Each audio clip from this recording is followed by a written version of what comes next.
একদম আইএসএফ এর একটা মিটিং করতে দেবো না ওকে। ওর নওশাদ সিদ্দিকীকে আগে ওর যে জাঙ্গিপাড়া সেখান থেকে জিতে আসতে হবে, তারপর ভাঙড়ে মিটিং মিছিল করতে দেবো। ওর যেখানে মিটিং মিছিল করবে ওর মঞ্চ ভেঙে গুড়িয়ে দেবো। ওর একটা মিটিং মিছিল ভাঙড়ে করতে দেবো না। আজকে পার্টি একটু পাওয়ার দিয়েছে বলে নিদান দিচ্ছে পিটাবার, কালকে পার্টি পাওয়ার কেড়ে নিলে হবে কোথায়? পোলেরহাট 2 নম্বর একটা নেতা ছিল গো, এখন বুলাকের নেতা, পোলেরহাট অঞ্চলের নেতা, কি নাম বলো না গো, আর নাম নিতে হবে না, পোলেরহাট 2 নম্বরে বাড়ি, বুঝতে পারছেন তো? একটা সময় বলেছিল যে আমাকে ওই গেটটার নাম বলো না গো, বিশ্ব বাংলা গেট নাকি পার হতে দেবে না, 6 লেন না বিশ্ব বাংলা গেট পার হতে দেবে না বলেছিল তো। আজকে তারা কোথায়? নাই পথে থাকলে কোনো বেটা আটকাতে পারবে না, এটা যদি মনে করে, কারণ নিজস্ব সম্পত্তি নয়, এ দেশ আমাদের দেশ, এই বাংলা আমাদের বাংলা, সংবিধান আছে, আইন আছে। আজকে আপনি যদি মনে করেন কিছু প্রশাসনকে, সরকারের লোককে হাতে রেখে আইন বহির্ভূত কাজ করবেন, একটা কথা মনে রাখবেন, পৃথিবীর ইতিহাস দেখুন, বাংলার ইতিহাস দেখুন, ভারতবর্ষের ইতিহাস দেখুন, একটা সময় যারা অন্যায় করেছে পরবর্তীতে তাদের কি দুরবস্থা হয়েছে, একটু ইতিহাসটা তুলে দেখুন।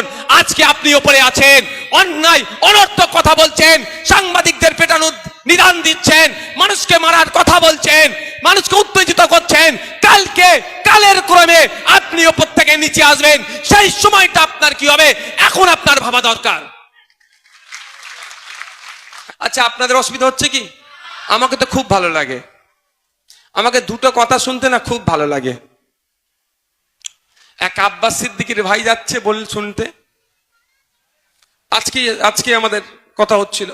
আর দ্বিতীয় কথা কি, এই ভাঙড়ের বিধায়ক চলে গেল, নামটা হয়তো মনে থাকে না সব সময়। অনেক সময় দেখবেন আমার গাড়ির আমি কাঁচ খুলে যায়, কে কি বলছে না বলছে কাকার সাথে কথাবার্তা একটু বলতে হয়। কাঁচ তুলে চললে বাস্তব পরিস্থিতি জানতে পারবো বাপ। আমি যদি কৃষকদের সাথে না মিশি তাহলে কৃষকদের সমস্যাটা জানতে পারবো।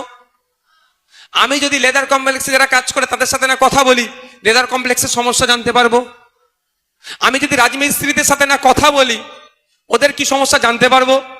আমি যদি চা শ্রমিকদের সাথে না কথা বলি, চা শ্রমিকদের দুর্দশার কথা জানতে পারবো। আমি সেই জন্য ওদের সাথে মেশার চেষ্টা করি। তো ওই আমাকে খুব ভালো লাগে যখন যাই না, হয়তো নামটা না তাড়াতাড়ি না বলতে পারলো, এই ভাঙড়ে বিধায়ক চলে গেল রে, এটাই তো বড় জিনিস। আর ওরা গেলে কি বলবে একটু বলুন, কথাই চলবে, একটু বলুন, কোন নটোরিয়াস ক্রিমিনালের কথাই চলবে। এ তো বলছিল কি শাড়ি ফাড়ি দিচ্ছে আবার, হ্যাঁ ওরে বাবা, আমি ভাই দিতে পারবো না, আমি তোলাও তুলতে পারবো না, বিধবা ভাতা থেকে কাটিং করতে পারবো না, বার্ধক্য ভাতা থেকে কাটিং করতে পারবো না, কোম্পানিদের কাছ থেকে ভয় দেখিয়ে চমকে ধমকে টাকা তুলতে পারবো না, আর আমি ওই ধরনের শাড়ি আর জামা দিয়ে ভোটও কিনতে পারবো না, বলে দিচ্ছি। আমি কি করব? আপনাদের সমস্যার কথা তুলে ধরবো। এখন তো আমি আর ভাঙড়ের বিধায়ক শুধু নয়, এখন আপনারা আমাকে যে দায়িত্ব তুলে দিয়েছেন, এখন রাজ্যের বিধায়ক হয়ে গেছি আমি। আমাকে ভালো লাগে, ফোন করছে কোথায়, ভূতনি থেকে, মালদায় ভূতনি থেকে ফোন করছে, তারা ডাকছে আপনি একবার আসুন। কাকে ডাকছে? ভাঙড়ের বিধায়ককে। আমাকে আমার ভিডিও পোস্ট করে আমাকে ডাকছে পদ্মা ভাঙনের মুর্শিদাবাদের তারানগরে থেকে, যে ভাঙড়ের বিধায়ক একবার আসুন। আমাকে কারা ডাকছে? 2022 স্টেট উত্তীর্ণরা, যে ভাঙড়ের বিধায়ক আমাদের মিছিলে পা মেলান। আমাকে কারা ডাকছেন? বিষ্ণুপুরের বিদ্যুৎ মন্ডলের পরিবার, যে আমার ছেলেকে খুন করেছে, একবার আমাদের পাশে এসে দাঁড়ান, আমাদের বিচারের জন্য আওয়াজ তুলুন। আমি কোথায়, ভাঙড়ের বিধায়ক কোথায় যাচ্ছে? তামান্নাকে খুন করেছে তার পাশে চলে যাচ্ছে। ভাঙড়ের বিধায়ক কোথায় যাচ্ছে?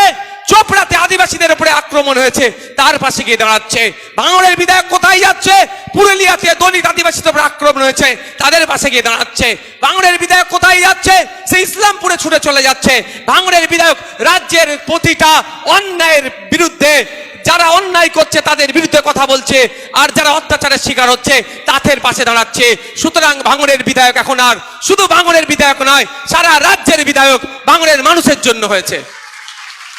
ওই জন্যই অনেকের অসুবিধা হচ্ছে। অনেকে ভাবছে,